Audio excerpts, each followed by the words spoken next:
With this many Broncos, you'd think you're at a rodeo, but you're not. Hi, everybody. Welcome to At Your Leisure. I'm Chad Booth. I'm Cameron Jorgensen. I'm filling in for Rhea.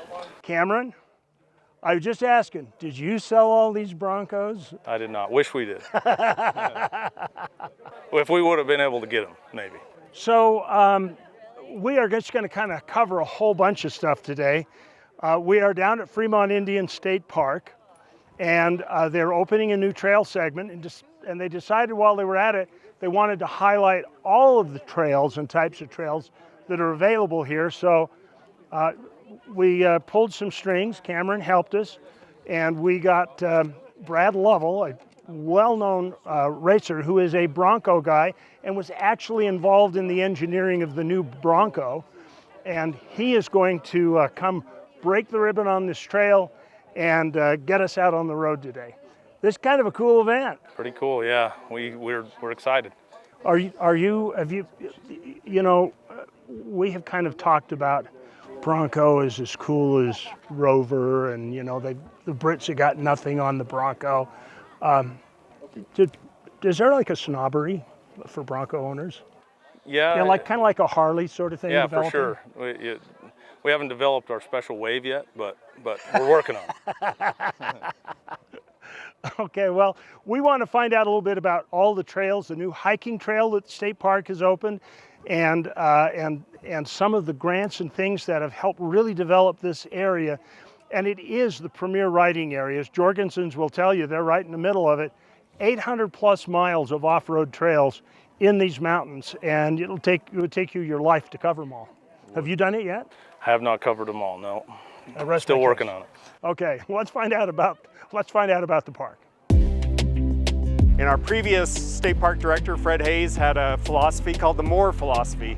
More people having more fun in more parks more often. And we did that. And if you haven't been to state parks in 10, 12 years, now you're gonna find zip lines and floating playgrounds and overnight lodging that we never had before. Traditionally they were just campgrounds. Here at Fremont Indian State Park, we have a pit house, an Indian pit house that you can stay in overnight. And as you come up to it, it looks like just a pile of mud, but you walk into it and it's like walking into a luxury hotel room. There's heating, there's cooling, there's so many new things in our state parks. And the idea is we want to attract more people. We want families to come, and there's something for everyone. So we have some great opportunities with some new trails here in this area. We just completed some information panels along those trails, which will give you a lot of really good information while you're out hiking and looking for rock art panels. So the Canyon of Life trail is right off the roadway, has easy access. It is a gravel surface, so it doesn't meet some of the wheelchair requirements, but most everybody can hike it, not steep grades, and it's less than a quarter mile long for the whole loop. So we've got a really neat rock art image up there that has been interpreted as something to do with the solar calendar. We've had some astroastronomy archaeologist individuals coming in, and they've been doing some study on that as the different equinoxes come, and they've actually determined that the sun follows the movement of that panel. What makes Fremont Indian State Park unique and special is we have it all.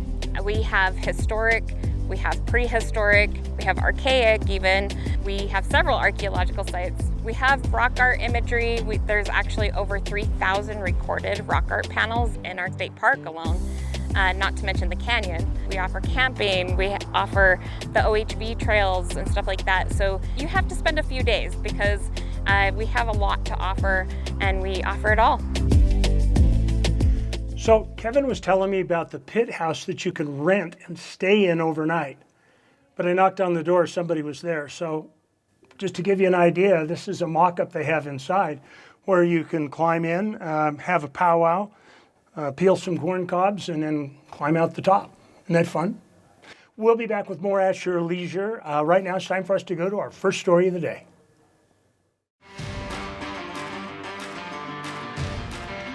Welcome back to At Your Leisure, commemorating a new trail section, discovering a little bit about Fremont Indian State Park, the Paiute Trail, and talking about Broncos.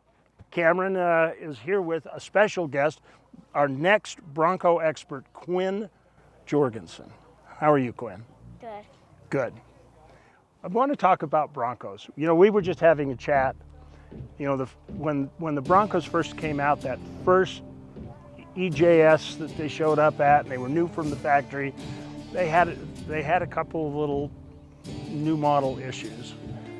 Tell me about that, because people are still telling me today about it, and yet these things are selling like hotcakes. Yeah, they had a steering linkage issue. When it would get on a bind, it would bend up the steering and stuff. They've got that fixed. Kind of like in their R&D, early R&D, and now it's been really good, and everybody has had a great time with them. So you know, I always figured that the reason that they had that problem in the first place is that they designed them in Detroit, and this isn't Detroit. yeah, this is definitely not Detroit for sure.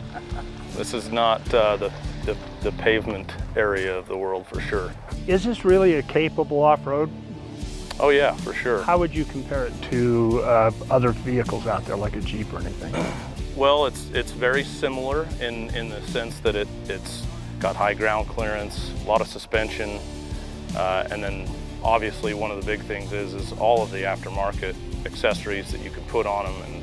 And one of the biggest things that sets it apart from other off-road vehicles is that it's got an independent front suspension, so it actually runs down the highway really good. It's really nice. It runs a lot better than a Jeep. We don't like to compare it just because it's not our thing, but as far as the way it runs, with it having a little EcoBoost in it with a little turbo, they get out on the road and go. What do you like about yours the best? I just like the ability to make it your own, change it, add bumpers, all the accessories, light bars, all the stuff. It kind of sets it apart from Well, you Jorgensens kind of have a reputation for that, because you know, I've seen what you do with paint jobs on razors, and I mean, you guys all put your unique footprint on. Yeah, it's been fun that Ford has finally created a vehicle that has the emotion like in the powersport industry. So it's really quite fun. Yeah, well, I'm excited for today, because to be honest with you, I haven't had a chance to ride in one yet. Yeah, it's going to happen. You'll be surprised. It's really good. We're going to be back with a little bit more of At Your Leisure in just a minute. We're going to get out on the trail, and we'll be with the experts when Brad Lovell leads us on a trail ride. See you in a few minutes.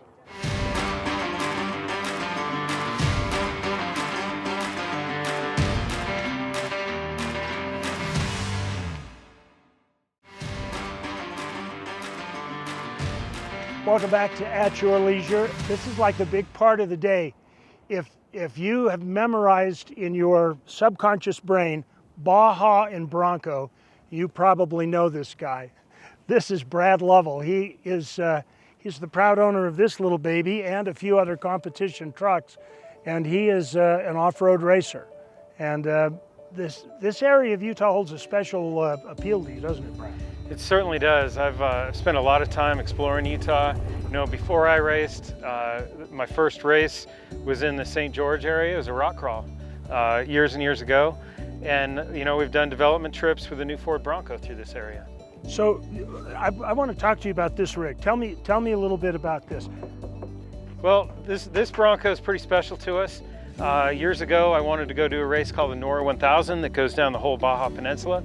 So I did it with one of my friends, Boyd Janes, in a Bronco. And I figured, you know what, this is about the coolest thing there is in the world. So the next year, we bought this Bronco, which we had raced against, and it crashed along the way. So it was all bent up and kind of a total mess. My brother and I fixed it all up and raced it the next year. And we've gone on to win our class 3 times down there and had a ton of fun with this Bronco. But this guy here is pretty special because when they were designing the new Ford Bronco out of clay molds and everything, they have this big design studio, and it's right where the first Ford Broncos were designed and reviewed. And this vehicle got to go back and be in the studio when they were cutting the molds for the new one. So maybe there's a little bit of inspiration from this Bronco in the new ones, and I get to go back there and see it in the studio, but they wouldn't at all let me take pictures, so it's nothing more than a great memory. So, I mean, you do a lot of trail events that aren't really races. What's your motivation? Well, I I was a trail wheeler, a recreational user before I got into racing, and racing is all immersive, and it's been a great career, continues to be a great career. But when I'm done with that, I'm going back to trail riding. And you know, my kids just took their first trip out to Utah here a couple weeks ago, and there's this whole voyage of exploration, and that's what I find most enjoyable about off-road motorsports. It's not going right to the top, cutthroat competition. It's the whole journey from, you know, having a vehicle that's capable of going on gravel and seeing some places that maybe you didn't see before, to doing hardcore rock crawling trails that Utah is full of. What I love about doing trails like this, we can look at the mountains from down in the valley, but getting up in here, you're seeing stuff that you wouldn't otherwise see. There's a pond, a creek, a grove of trees. That's what I love so much. See, you're like the Renaissance man, because you are the high-speed guy, but you also are you're a meanderer. Well, yeah, and I love all aspects of off-roading. We have a spec trophy truck. We go really fast in that. I have also a 43 Willys Jeep that we did a 750-mile off-road trip in, and it was really challenging. But why did we do it? Because it was a challenge. And probably I would have given anything to do that. Well, that would have been fun. Well, we're wanting to come out here into Utah more to do that. We've done from Colorado Springs to Moab, a bunch in western Colorado. Next chapter is going to be from Moab West.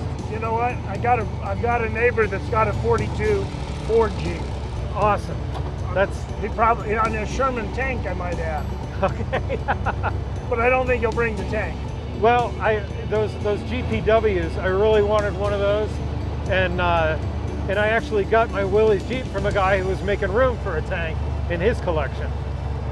Well, we are going to take a break here and go off to our next story, and we'll be back with you in a minute with more of this excellent ride out of Fremont Indian State Park with Brad Lovell.